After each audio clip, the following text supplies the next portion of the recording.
ഒത്തിരി താങ്ക്സ് ട്ടോ. മാം എന്നെ സപ്പോർട്ട് ചെയ്തതുപോലെ കാരണം ഞാനിപ്പോൾ കോച്ചിങ് എടുത്തിട്ട് ഒത്തിരി ടൈമായില്ലായിരുന്നോ? അപ്പേ കൊച്ചൊക്കെ ഉള്ളതുകൊണ്ടും എല്ലാം ഇടയ്ക്കിടയ്ക്ക് എനിക്ക് ഗ്യാപ്പും വന്നിട്ടുണ്ടായിരുന്നു ക്ലാസ് അറ്റൻഡ് ചെയ്യുന്നതിലൊക്കെ. പക്ഷേ ക്ലാസ് അറ്റൻഡ് ചെയ്യാനും പറ്റി.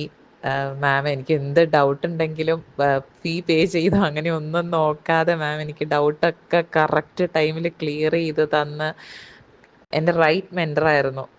Thank you so much ma'am. എനിക്ക് ഒത്തിരി ഞാന് അതുകൊണ്ട് അപ്പം തന്നെ ഞാന് ഗൂഗിളിലും റിവ്യൂ ഇട്ടിട്ടുണ്ടായിരുന്നു. എൻ്റെ റിവ്യൂ കണ്ട ആരെങ്കിലും ഒത്തിരി പേരുണ്ട് PT കോച്ചിങ് കറക്റ്റായിട്ട് കിട്ടാത്തവര്. തെറ്റായിടത്ത് പോയിട്ട് ഒരു ഐഡി ഇല്ലാത്ത ട്യൂട്ടേഴ്സൊക്കെ ട്രെയിനേഴ്സൊക്കെ എടുത്തിട്ട് PT ചുമ്മാ പൈസ കോച്ചിങ് സെന്ററിൽ കൊണ്ട് കളഞ്ഞവരൊക്കെ ഉണ്ട്. പക്ഷെ ഞാൻ എന്തായാലും ഷ്യൂർലി ഞാൻ തീർച്ചയായിട്ടും ഞാൻ എന്തായാലും റെക്കമെൻഡ് ചെയ്യും. ജെംസ് എബ്രോഡിലും ജിൻസി മാമിനെയും അലീന മാമിനെയും എന്തായാലും അപ്രോച്ച് ചെയ്യണം എന്ന് പറയും.